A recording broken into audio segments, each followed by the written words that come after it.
প্রত্যেকবার রক্ত পরীক্ষা করানোর আগে কি আপনার রেগুলার মেডিসিনগুলো খাওয়া বন্ধ করে দেন? নিশ্চয়ই দেন। তাহলে এই ভিডিওটা আপনার জন্য।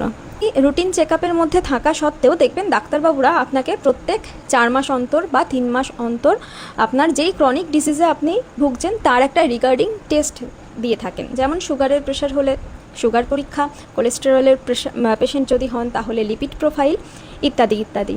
এবার আপনারা অনেকেই কী করেন যে ব্লাড টেস্ট করাবো, তাহলে 1 সপ্তাহ আগে ওষুধগুলো খাওয়া বন্ধ করে দেয়। এবার একটা গল্প বলি, শুনুন। আমাদের মডার্ন মেডিসিন বা অ্যালোপ্যাথিক মেডিসিনগুলো কিন্তু অনেকটা আমাদের বাড়ির কাজের লোক বা গৃহ পরিচালিকার মতো। কীরকম ব্যাপারটা?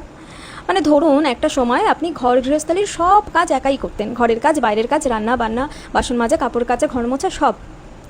এবার একটা সময় পরে আপনার কোনো একটা অসুবিধে হলো, যে কারণে আপনি আর একা সব কাজ করে উঠতে পারছেন না। আপনি কি করলেন? আপনার একজন মেড সার্ভেন্ট বা গৃহ পরিচালিকা বা সোজা বাংলায় কাজের জন্য কাউকে রাখলেন, কাজের লোক বা কাজের মহিলা যেই হোক।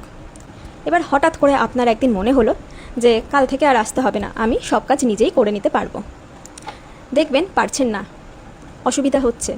কেন অসুবিধা হচ্ছে? কারণ আপনার শরীর এতদিন ওই যে কাজের যিনি আসতেন তার উপর ডিপেন্ডেন্ট হয়ে গেছেন।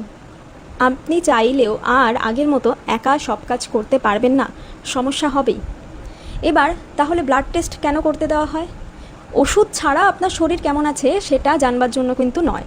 ডাক্তারবাবুরা ব্লাড টেস্ট করতে দেন এটা দেখবার জন্য যে আপনি একটা ক্রনিক ডিজিজের জন্য ধরুন 3 বছর ধরে মেডিসিন খাচ্ছেন, 3 বছর ধরে একই মেডিসিন খেয়ে যাচ্ছেন।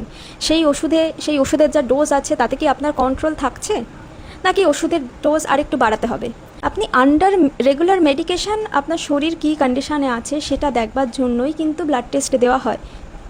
সুতরাং এইটা কখনো ভাববেন না যে আপনি ওষুধ ছাড়াই আপনি আগের মতো আপনার সব ব্লাডের রিপোর্টের যে ভ্যালুগুলো সেগুলো সব কিছু নর্মাল আসবে, কখনো আসবে না। বরঞ্চ এটা যে ডাক্তারবাবুর ফলো আপে আপনি আছেন ওনার চিকিৎসার একটা সমস্যা হবে। কি সমস্যা? উনি বুঝতে পারবেন না যে ওষুধ চলাকালীন আপনি ধরুন দিনে 2টো করে আপনি ডায়াবেটিসের মেডিসিন খান, তাহলে ওই 2টো মেডিসিন খাওয়াকালীন আপনার শরীর কেমন আছে সেটা মেনটেন করছে, নাকি অনেক কমে গেছে, হাইপোগ্লাইসেমিয়ার দিকে যাচ্ছে, ওষুধ একটা কমিয়ে দিতে হবে, 2টো মেডিসিন থেকে একটা মেডিসিন করতে হবে, নাকি 2টো মেডিসিন থেকে 3টে মেডিসিন করতে হবে, নাকি মেডিসিনের ডোজগুলো বাড়াতে কমাতে হবে। ডাক্তারবাবু কিন্তু নিজেও কনফিউজড হয়ে যাবেন। সুতরাং সেখানেও কিন্তু একটা ট্রিটমেন্টের একটা গণ্ডগোল থেকে যাবে। তাই এরপর থেকে আপনাদের যাদের এই ধরনের ক্রনিক ডিজিজ আছে, তাই ব্লাড টেস্ট করানোর আগে ওষুধ একদম বন্ধ করবেন না। ওষুধ যেমন খাচ্ছেন তেমনি নিয়মেই খাবেন, খাওয়াকালীনই ব্লাড টেস্ট করবেন।